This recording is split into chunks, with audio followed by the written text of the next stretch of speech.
Ezago Ndi-GBO.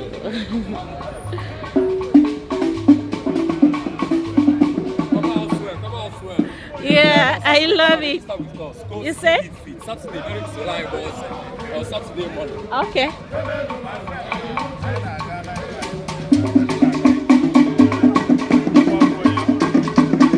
Wow, I love this.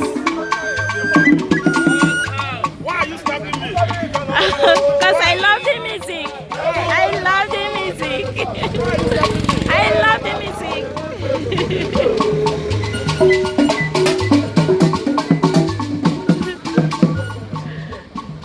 Oh my goodness.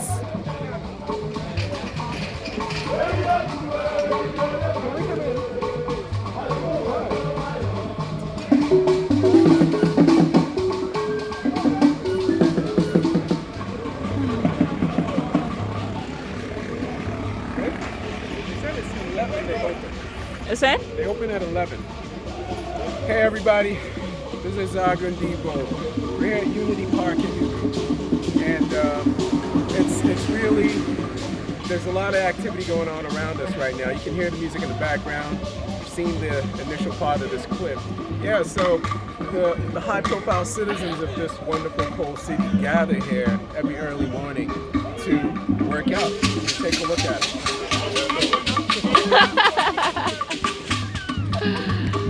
This is awesome. Fitness is the way of life, and it's good to see that people take their health seriously. So stay tuned. We got a lot more content coming for you. Cheers. I do. Hey everybody, this is your host Ndi-GBO, and you're welcome to the GBOriginal Griot.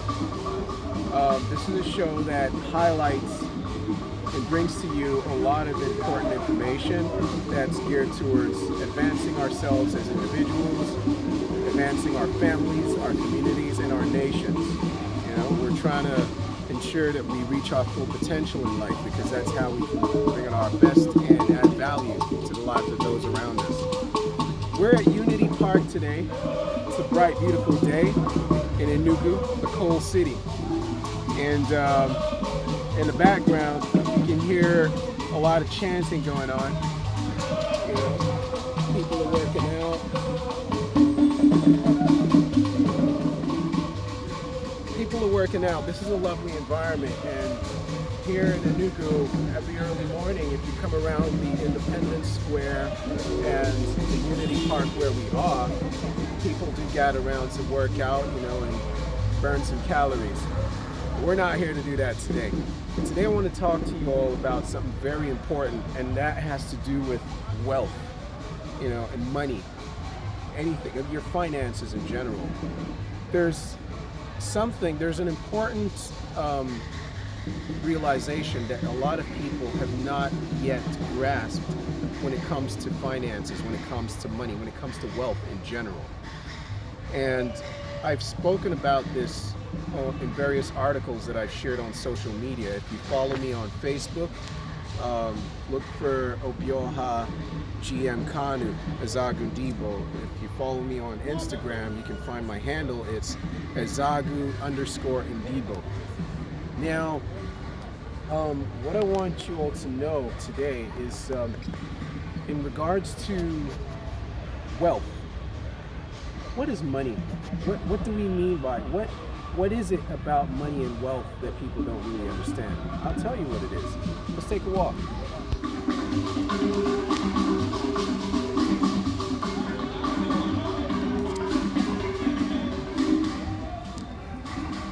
This is the Unity Park. It's a lovely environment. We've got beautiful rubber trees. I like to come here every now and then, you know. It's give me a chance to think, breathe some fresh air, just be in some natural environment. It's very important when you're living in a city. Spend some time in nature.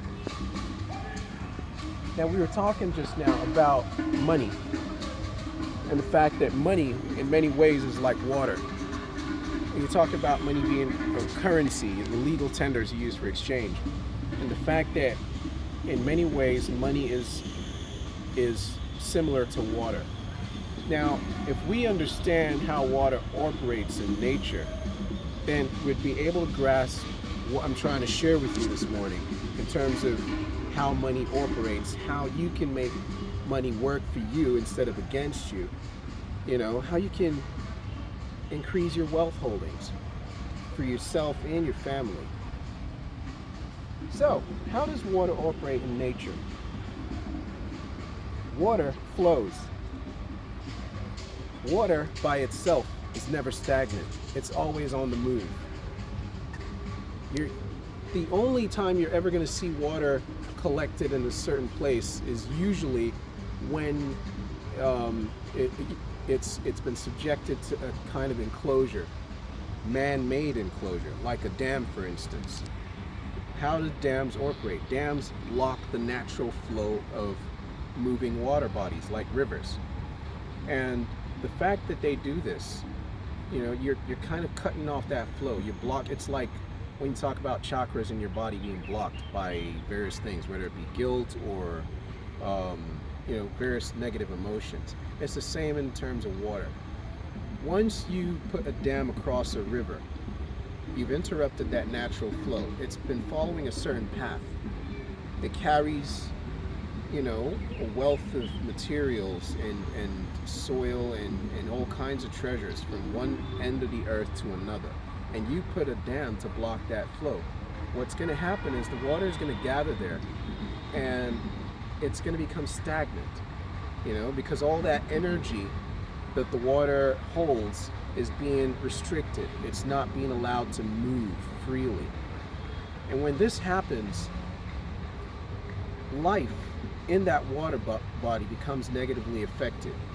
You find that the original environment around which that river is situated is impacted in a multiplicity of ways. There could be flooding. You find that creatures that made that place their natural environment become displaced, and the water itself is being deprived of a lot of things. Even the fish, the natural creatures that exist in it, are affected negatively because their natural migration paths are blocked by this dam that's been put there. Now, how am I trying to relate this to money? Money, like I said before, it's currency. It's a sea of current. And we all know that current or power flows. It moves from one point to the other. It's never steady in one place. Let's take a walk. Look at it. Wonderful sculpture. Great lion sculpture.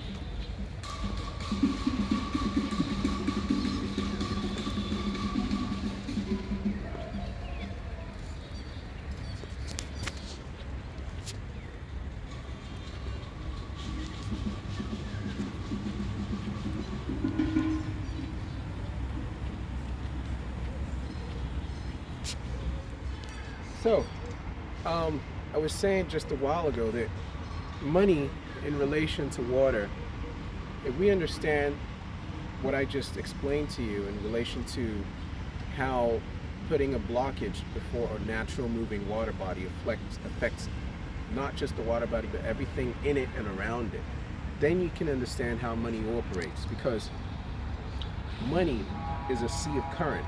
It's power. And it flows from one point to the other. But here's the thing. If you put a blockage on that money, if you prevent it from getting from one point to the other, it's automatically going to cause problems. How do you do that? How do you block the natural flow of money? By hoarding it, for instance. A lot of people become obsessed with getting on the Forbes list, amassing wealth and having an ever-increasing bank balance. Now, there's one thing you got to know. Money flows to problem solvers, to people who create value. If you are creating value, whether it be in the form of a service or a product that you're providing to people, something that actually improves people's lives, something that solves problems for people, then money is going to find you naturally. There's no two ways about it. But the instant you forget that principal motivation of providing value and begin to focus on just amassing money in your bank account, you've deviated from that original universal law, that principle, and now you're hoarding money. You know, the money is just stockpiling, whether it be in your bank account or in the trinkets, you know, the things that you acquire, personal belongings, houses, cars, and whatnot. You know, when you have all these things and you keep amassing them, and they're not producing anything of value for, be it yourself or others in particular. Money by nature, just like water, is going to look for ways to get out because it doesn't like to be stuck in one place. You know, when you take for instance someone who might be so wealthy or rich, you know, have so many possessions, so much money in the bank, but if he's not doing anything with it, if he's not doing anything constructive with it, improving lives, solving problems for people, that money by nature is going to find a way to get out of his possession. You know, just like a dam. You look at water that's been gathered behind a dam, and on the surface it might look calm, but water by nature is never calm. It's always in motion. It's always restless. Why do I say this? It's constantly looking for a way to break free from that dam, either by slowly wearing away the dam structure over many years until it finds a crack that's big enough to expand and then break it, or by simply gathering enough momentum and overflowing the banks of the dam. We hear banks overflooding, rivers overflooding their banks every now and then. That's exactly how water operates. It doesn't want to be held in one place. It's the same with wealth. So if you really want to be wealthy, you know, there's a difference between being wealthy and being rich. The ones who are truly wealthy are the ones who understand the principle I'm sharing with you this morning, and who endeavor to see to it that they are channels through which the river of wealth flows through, unhindered. How do they do this? By keeping their focus on value creation and problem solving. When your focus is on value creation and problem solving, you're gonna always, be creating things, creating avenues through which you can improve the lives of others, improve the living conditions of communities, of nations, people around the world in general. And by nature of that motivation alone, money will naturally flow to you and flow through you. The problem, the mistake a lot of people make is, because they subscribe to a scarcity mindset, they feel that that any money that comes their way, they have to stockpile it because they're afraid that it's not going to be there tomorrow. That's a mistake. Let it flow through you. You get money, you receive money from a service you've rendered, invest it. Invest it into something else that's going to bring value for yourself or for others. By investing in yourself and others, wealth keeps coming back to you and coming through you. It's a river, it's a never-ending flow, a natural flow that keeps you and everything alive around you. So this is just what I wanted to share with y'all this morning. It might sound simpler than it is, but it's really a universal, principle that we all have to understand and embrace if we really want to be wealthy in life. I don't want to be just rich. I want to be wealthy. And to be wealthy, you got to change your mindset. Look at nature. Nature holds the answers for us and everything, to every question that we might have about how best to live in life, how best to reach our full potential, maximize our potential and be a valuable asset, not just to ourselves, but to everyone around us. So take out time to be in nature, and you'll find yourself tapping tapping into that universal reservoir of wisdom, of knowledge, of understanding that's in each and every one of us. All right? So hope this video has been helpful to you, and I'd appreciate it if you'd share it with your friends and family, anyone that you feel would benefit from this content. And this happens to be my first video in 2021. Been busy with a lot of projects, so haven't been able to, share content, since the beginning of this year. But that's going to change going forward. So I'd like y'all to stay tuned. If you're not already subscribed to the channel, do so, and click that bell icon so that you can be notified as soon as we upload new content. This is the GBOriginal Griot, and I am your host, Prince Obyoha Afrakan Ndi-GBO. Udo there, peace be unto y'all. Cheers.